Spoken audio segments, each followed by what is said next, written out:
면접병 면접오빠 이영입니다. 오늘 영상에서는요, 제가 면접관으로서 탈락시킬 수밖에 없었던 자소서 유형을 소개하려고 해요. 최근에 CJ에서 공채를 열었더라고요. 오늘은 CJ 자소서 무당으로 함께 알아보도록 하겠습니다. 이게 여러분이 자주 하시는 실수를 모아서 보여드릴 테니까 끝까지 따라보도록 하세요. 제가 맨날 할 수 있다 해놓고 왜 탈락시킬 자소서에 대해서 이야기해주냐? 여러분께 자괴감을 주고자 함이 아니에요. 이것만 체크해도 합격 확률이 정말 많이 올라가기 때문에 그렇습니다. 그러니까 영상 보고 그냥 그런갑다 하지 말고 여러분의 자소서는 어떤지 꼭 체크해 보시기 바래요. 자, 그럼 시작해 보도록 하겠습니다. 여러분이 자주 하시는 실수 첫 번째는요, 액션 자체에만 초점을 둔 자소서예요. 종종 여러분의 자소서를 보다 보면요, 경험을 설명하는 건 좋은데 그 액션 자체에만 초점을 둬서 핵심이 전달 안 되는 경우가 정말 많아요. 액션에 초점을 둔 자소서의 특징은요, 무엇을 해봤다, 무엇을 써봤다, 무엇을 가봤다, 이거 자체가 결론이에요. 그 뒤가 없어. 예를 들어서 CJ 올리브영을 15군데 가봤다 쳐요. 이 액션 자체의 의미를 두는 거예요. 물론 이 액션도 충분히 의미가 있어요. 잘했습니다. 이 칭찬은 제가 해드릴 테니까 여러분은 면접관에게 칭찬받을 수 있게 더 발전시켜 봅시다. 제가 며칠 전에 올려드린 영상에서 이미 말씀드렸죠. 면접관의 입장에서 궁금한 건요, 액션이 아니라 결과예요. 오른쪽 위에, 여기 위에, 거기 달아놨으니까요, 안 보신 분들은 이 영상 마치고 꼭 찾아보시고, 보신 분들도 다시 한번 보세요. CJ 제일제당 1번 문항을 한번 보겠습니다. CJ 제일제당에 지원하게 된 동기와 여러 지원자들 중 본인이 올리원이라고 생각하는 부분은 무엇인지 작성해 주십시오. 자, CJ 1번 문항은요, 명백한 회사 지원 동기와 여러분의 필살기를 묻고 있어요. 먼저 회사 지원 동기에 대해서 분명히 설명해야 되겠죠. 전체가 800자 이내니까 약 400자 정도는 다른 회사나 다른 계열사가 아닌 CJ 제일제당에 지원한 이유를 작성하는 것이 좋을 겁니다. 회사의 출제 의도에 맞춘 답변이죠. 자, 그러면 가로 열고 닫고의 CJ 올리원이 뭔지 참고해서 쓰라 그랬으니까 그거 한번 보도록 할게요. 자, 보면 올리원, 최초, 최고, 차별화, 이런 당연한 또 단어들이 막 열거되어 있습니다. 자, 근데 거기 프린서플 보면 뭐요? 정직, 열정, 창의, 존중. 아, 이거 안 들어간 회사 지원 동기 인재상 어딨어? 이거 다 들어가지. 자, 그러면 또 이걸 보고 많은 취준생분들은 저 단어들을 자소서에 또 써야 된다고 주장해. 그래서 그거 가지고 연락에 막 할 말도 없는데 막 풀어낸단 말이지. 여러분, 제가 그거 아니라 그랬어요. 저 개념은 단어로 강조하는 게 아니라 나의 관점이나 경험으로 말해야 돼요. 정직, 열정, 창의, 존중은 앞에다 쓰지 마세요. 여러분의 경험 위에 맨 뒤에다 쓰는 겁니다. 자, 그래서 제가 이런 이야기를 막 하니까 또 경험으로 써야 된다는 걸 알아. 그러다 보니까 여러분이 경험을 설명하는 건 굉장히 좋은데요, 그러려다가 액션 자체만 초점을 두는 그런 실수를 자주 하더라고요. 예시를 한번 구체적으로 보도록 하겠습니다. 자, 좀 아쉬운 예시예요. 해외에서 유학하던 당시 햇반으로 한 끼를 때웠습니다.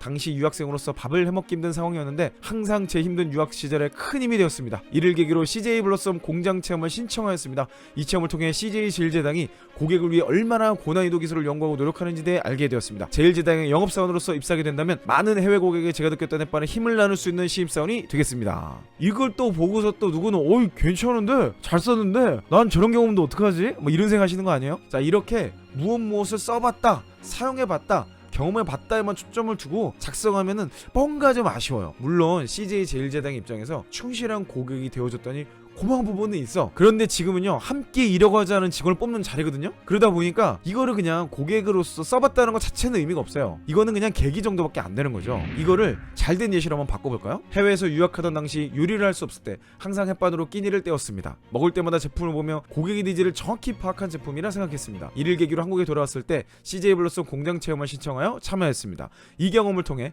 CJ 제일제당만의 차별화된 3가지 포인트를 발견할 수 있었습니다. 국내 유일 당일 도정 시스템을 통해 신선한 식제품을 제공한다는 점과 외형을 고려하면서도 식품의 맛을 보존할 수 있는 첨단 패키징, 그리고 칼로리를 낮추면서도 고객이 선호하는 맛을 유지할 수 있는 향미 강화 기술과 가스 직화구이 기술입니다. 상품에 대한 경험을 하면서 고객에게 자신있게 영업에 도전해볼 수 있다는 생각을 했습니다. 자, 여기까지가 370자 정도 돼요. 이 질문의 의도에 맞는 첫 번째 내용을 충분히 설명하고 있죠. 내가 이 회사에 왜 지원하게 됐는지 기술적 경쟁 우위를 잘 표현하고 있어요. 여러분의 경험을 충분히 초점을 잡으면 이렇게 표현할 수 있는 겁니다. 이 바꾼 예시를 보면 어때요? 공장 체험을 한 액션 그 자체에 포커스를 두지 않았죠. 공장 체험을 통해서 내가 왜 이 회사에 입사하고 싶어졌는지 초점을 뒀어요. 이게 면접관이 뽑고 싶어하는 자소서라니까요. 일단 자소서는요, 이 지원자를 불러서 면접에서 물어보고 싶어야 돼요. 그래서 똑같은 경험 쓰더라도 면접관의 입장을 이해하는 게 정말 중요하다는 사실을 다시 한번 말씀드립니다. 자, 두 번째로 여러분이 자주 하시는 실수는요, 숫자가 없는 자소서예요. 이 부분은 사실 제가 면접관의 속마음이라는 재생 목록에서 정말 일관성 있게 많이 말씀드렸어요. 여러분, 면접관은 비즈니스맨이거든요. 비즈니스에서는요, 숫자 없이는 설명이 안 돼요. 분명하게 결과를 정할 수 있는 그런 경험을 쓰셔야 돼요. 열심히 했지? 야, 그때 내가 완전 하얗게 불태웠어. 내가 진짜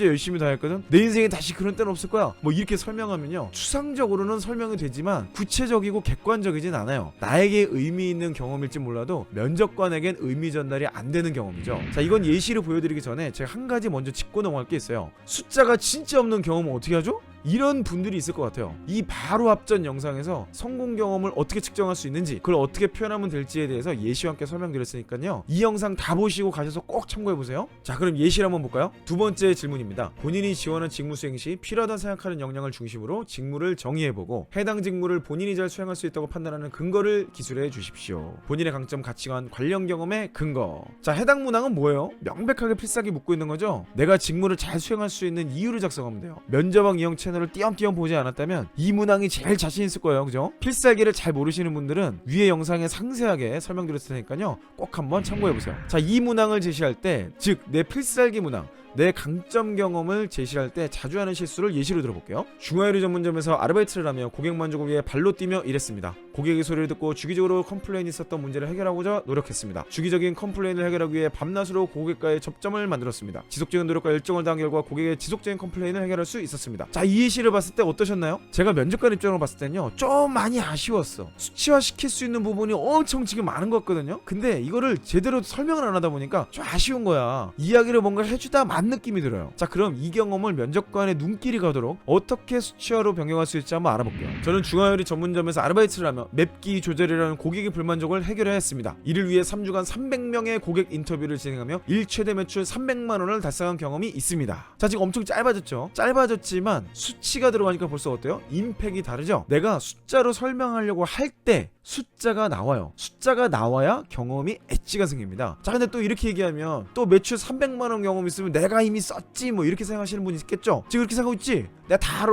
근데 여러분, 그게 아니에요. 여기서 수치와 핵심이 뭔지 아세요? 일 매출 300만 원이 아니야. 여기 핵심은요, 3주간 300명이에요. 그게 여러분의 관점을 차별화시키는 거고 주도성을 보여주는 거예요. 경험으로 역량과 태도를 설명하는 방법이 바로 이겁니다. 면접관이 내가 열심히 있는 사람을 느끼는 것은요, 단어가 아니에요. 숫자라는 것을 항상 기억하시기 바랍니다. 그러니까 CJ 문항에도 가로 열고 닫고 이렇게 얘기하고 있잖아. 근거를 제시하여 기술해 주십시오. 즉, 결과 없는 건 얘기도 하지 말라는 거예요. 물론 자소서를 평가할 때 수치화된 결과물이 있어도 떨어질 수도 있어요. 그리고 없어도 붙을 수도 있어. 여러분 주변에 그런 사람이 왕왕 있을 거예요. 자, 이게 왜 그러냐면요, 자소서 단계에서는 이력 평가까지 같이 해요. 그러다 보니까 자소서만으로는 합불이 결정된다고 보기 조금 아쉬운 점이 있는 거죠. 완벽한 평가가 아니란 얘기야. 결과는 그러니까 내가 이렇게까지 수치화하고 두괄식을 할 필요가 없다, 이렇게 생각하시는 분들은요, 제가 정말 많이 강조했지만 면접 단계에서 어려움을 겪게 돼요. 여러분 절대 잊지 마세요. 자소서 붙는 건 우리의 목표가 될 수 없습니다. 우리는요, 면접을 합격하기 위한 거예요. 면접을 잘 보기 위한 사전 준비는 뭐죠? 바로 자소서입니다. 그래서 저는 자소서와 면접이 하나라고 계속해서 말씀드리고 그에 맞는 방법과 전략을 제시드리는 거예요. 자소서에서 우긴다라는 개념이 뭐예요? 근거가 없는 거예요. 근거 없이 내가 무조건 잘한대, 근거 없이 내가 무조건 정직하대, 근거 없이 내가 무조건 최고를 지향한대. 내가 다시 한번 말씀드리지만 내가 만족스러웠던 경험이 아니라 객관적으로 증명할 수 있는 경험만 제시하라는 것 꼭 기억하세요. 자, 이것보다 더 상세한 예시와 설명은요, 디테일하고 풍성하게 신흥학교에 넣어뒀어요. 책으로 보실 분들은 자소서 바이블 참고하시면 됩니다. 지금 완전 베스트셀러야. 지금 난리 났어. 자, 저는 계속해서 여러분이 힘들어하는 점을 좀 더 정교하고 구체적으로 도울 수 있도록 연구할게요. 궁금하신 점이 있다면 댓글로 남겨주시고 구독과 좋아요, 알람 설정까지 해주셔서 함께 취업하는 그날까지 계속해서 저와 함께 달렸으면 좋겠습니다. 저는 앞으로도 여러분의 성공적인 취업과 멋진 커리어를 위해서 계속해서 함께 뛰도록 하겠습니다. 이상 이영이었습니다. 아침 전화 통화처럼 wake me up. 요즘 다른